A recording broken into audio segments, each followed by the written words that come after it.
हिजाब बैन पर कर्नाटक हाईकोर्ट ने अपना फैसला सुना दिया है। आज की सबसे बड़ी खबर कर्नाटक हाईकोर्ट की तरफ से कहा गया है, स्कूल कॉलेजों में हिजाब पहनने पर जो बैन है वो जारी रहेगा। छात्रों की याचिका कर्नाटक हाईकोर्ट ने खारिज कर दी है, लेकिन ये जो विवाद है वो थमने का नाम नहीं ले रहा।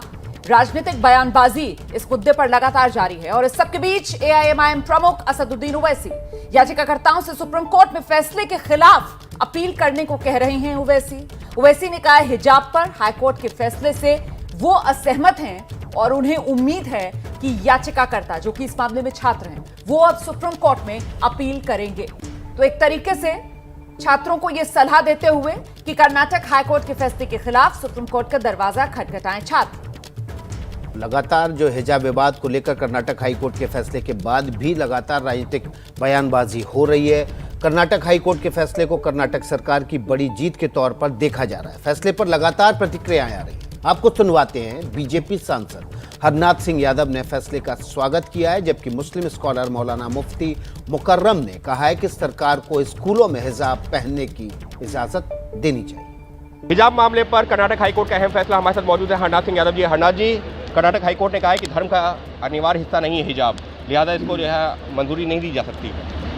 मैं कर्नाटक हाईकोर्ट के इस फैसले का हृदय से स्वागत करता हूं और ये क्या नाम है जो फैसला है इसका आम नागरिक जो है इसका स्वागत करेंगे, पूरे देश की जनता और विशेष तौर से जो मुस्लिम महिलाएं और लड़कियां हैं, मेरा पूरा विश्वास है कि वो इसका फैसला करेंगे और सभी देश के नागरिकों को इसको स्वीकार करना चाहिए। तो ये विवाद इतना बढ़ क्यों गया था, आपको क्या लगता है?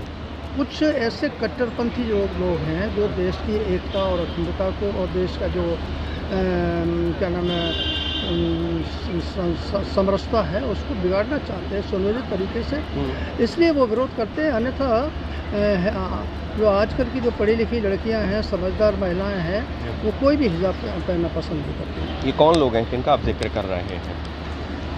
मैंने कहा कि जिनको जो देश की मुख्य धारा से नए जुड़े हुए हैं और भिन्न भिन्न मुद्दों पर जो नकारात्मक सोच देश के हित को देखते हुए रखते हैं, केवल ये वही लोग इसी प्रकार के लोग हैं और आए दिन इस प्रकार की खुराफात करते रहते हैं। देश के अंदर अशांति पैदा करने के लिए तनाव पैदा। विपक्ष कह रहा है कि चुनावी राजनीति का हिस्सा था, चुनाव खत्म, मुद्दा भी खत्म। ऐसे है विपक्ष तो जो है दिशाविहीन है और विपक्ष जो है देश से जुड़े हुए जितने भी मुद्दे हैं देश हित में, उन सब के बारे में उसका नकारात्मक सोच रहता है और कुछ। अभी तो वर्डिक्ट को, जजमेंट को देखना पड़ेगा कि किस ग्राउंड पे उन्होंने एप्लीकेशन को डिसमिस किया है। और हमारा मानना तो यही है कि हर धर्म के लोगों को जो उनकी धार्मिक चीज़ें हैं उसकी परमिशन उनको मिलनी चाहिए, क्योंकि उसमें हमारा संविधान भी इजाज़त देता है, हमारे फंडामेंटल राइट्स हैं और हमारा मज़हब का हुक्म है। लिहाजा हमारा मानना यही है कि कोर्ट्स को भी संविधान के अनुसार ही काम करना चाहिए और परमिशन मिलनी चाहिए। और देखिए, केंद्रीय कैबिनेट मंत्री मुख्तार अब्बास नकवी, उनकी प्रतिक्रिया भी सामने आई है। नकवी कह रहे हैं कि हिजाब पर विवाद खड़ा करके दरअसल मुख्यधारा से जो मुस्लिम लड़कियां हैं उन्हें काटने की एक कोशिश की जा रही थी।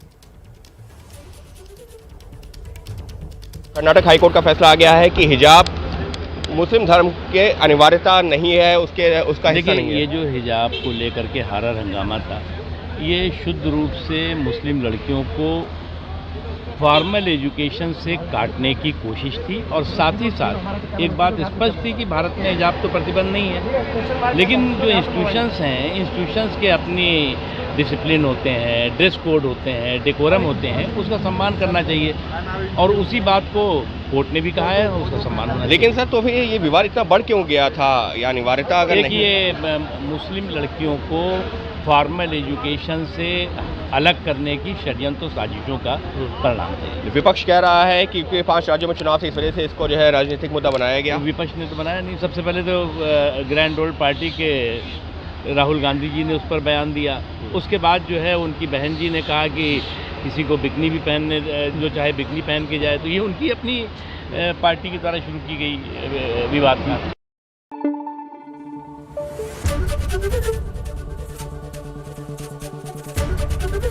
एबीपी न्यूज आपको रखे आगे।